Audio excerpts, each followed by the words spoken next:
Do you think there's anything that our generation is currently doing, or maybe most of society is doing, that one day people will look back on with horror? Oh,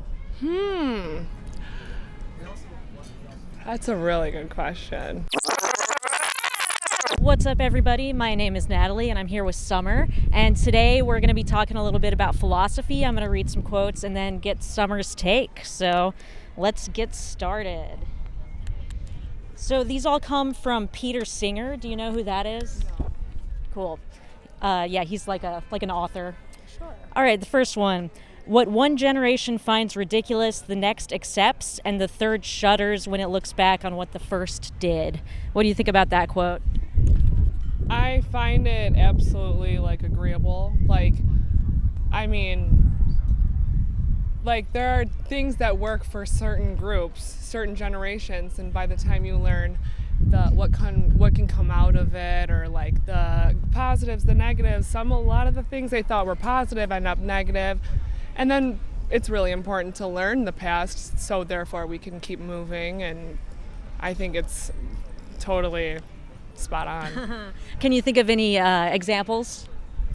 Well, the whole, my generation learned about internet safety, and when I was in school it was very important to learn, and I feel now that it's just free range. Kids don't learn that there's no cops on the internet, or that you have to protect yourself, your identity, and It's all just kind of hacked anyway, right? Sure. We've given up. Yeah, I guess. What about smoking? I like that example because doctors were like, oh, smoking's healthy. And then there was all the misinformation, and now we're like, okay, obviously smoking's bad. Yeah, my grandma was given a cigarette when she delivered my mom, before, to induce labor. Yeah. And now we learn that smoking kills and secondhand smoke kills. So it's just the same with the seatbelt and doctors who didn't wash their hands before.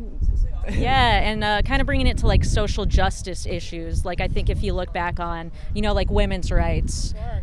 At one point they were considered ridiculous, and obviously women shouldn't have rights, and now we're we feel totally opposite. Yeah, 102 years ago we got the right to vote. However, who do you trust first with the future of America? The women, the mothers. Who are the teachers, the nurses, Yeah. But our opinion about politics didn't matter. Right. No, it's crazy to think that was just so accepted back then. All right, let's get to the second quote. Putting yourself in the place of others is what thinking ethically is all about. Well, I think if you can't put yourself in others' shoes, it's borderline psychopathic or sociopathic. The ability to just, even if you don't know what it feels like to go through the same thing, relating in a way that's melds the hearts together, It's hard. It's hard to not put yourself in others. Well, it's hard when you're angry and frustrated to do so, to put them. But however, when you get past your own personal and what makes you, finding out what you offends, what's so personal and offensive to you, it can help you by learning through other people's struggles. Yeah, totally. And to kind of, combine the two quotes, do you think there's anything that our generation is currently doing, or maybe most of society is doing, that one day people will look back on with horror? Oh, that's a really good question. It's hard to identify because we've grown up in our time period, right? I think how our mass media divides us so much politically, and how, someone believes in voting for one person, some person believes in voting for another person, and all of a sudden you can label each other as this, as a misogynist or a racist, or on the other side, way too far over the edge, gay lovers, type thing, where the whole labeling thing is actually divide and conquer, separates us. And it's hard to see how we're actually more alike than we are. Our beliefs are we all kind of want the same things as Americans, I feel, to be happy, to be living coincide with others, and it's however, they point out in the media, like what's really more divisive, and Yeah. and we read it and we live by it. Yeah, so maybe like kind of our innate like tribalism, right? Yes, Yeah. yes. And it's Yeah. and through COVID and isolation with media, it's more isolation. It's harder to remember we're all here together and we all deserve a happy place, and we can do that for each other. Yeah, I totally agree. And to kind of maybe expand it a little bit more, what do you think about like the way we treat animals in society? Like, do you think that animals should have rights and be considered morally as well? I think that, like veganism, are you talking, or like kind of. eating animals? Yeah, or even just like more broad, like the treatment of animals in general. Because Peter Singer is kind of one of the, people on the forefront of animal rights. I believe he's not vegan, but he's written a lot about it. So yeah, what do you think about that kind of thing? Well, I think that our livestock and how we treat, I mean, if you look at our prescription drug industry, 80% of what comes out of that is actually going to the animals and the food we eat. And You mean like the antibiotics? sure, hormones, drugging them, and I mean that ends up in us, and so I mean it's like almost like what they're it's drugging us.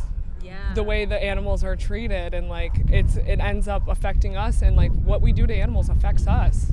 Would you say that they're tortured in the meat and dairy industries? As far as I've seen, but there are secrets. Yeah. Yeah, I would say that they are tortured for sure. Do you know like what percentage of meat and dairy comes from factory farms in the U.S.? I don't. Yeah, so it's around 99%, which is interesting because 75% of people believe that they're buying from like small local farms. So it's kind of the way that the industry has created this propaganda to essentially like dupe consumers. Would you ever consider going vegan, or are you? I'm not, and I think that I would definitely have to expand like on my learning on how to cook and things like that, but I know it's doable. I know it's a healthy place, and it's important too to like veganize your lotion, makeup, everything like that, not just what you're eating. Yeah, you're right, because veganism, I mean, part of it's diet, but a lot of it is like what you wear, like going to zoos. And as far as products that don't do animal testing anymore, it's it's more and more common that they don't. Right. Even like bigger brands like Garnier Fructis are like cruelty free now, so it's kind of becoming like, I think more people are thinking about this stuff than ever before. Hopefully, I mean, and like I'm no innocent person in this. I mean, I ate meat yesterday, like, however, it's something I've definitely thought of, but I know that I'm not ready personally, and I would have to come out of how I grew up and out of those ways and unlearn and relearn a lot. Yeah. So how hard do you think it would be on a scale of 1 to 10, 10 being the hardest, to go vegan? Personally, probably a 5 or 6. Okay. Yeah, so before I went vegan, I probably would have said like an 8 or a 10. I am very surprised by how easy it's been. And the thing that got me interested was kind of the antibiotic stuff you were talking about, pandemics. It was during COVID, I found out that 75% of new diseases jump from animals to humans. So it's just like a ticking time bomb. It has this terrible effect. And then I watched a documentary of what the animals go through, and it's really bad. But yeah, point of all that is to say that it's a lot easier than you think. Like even here, Parkway has a vegan po' boy. It's got Beyond Meat.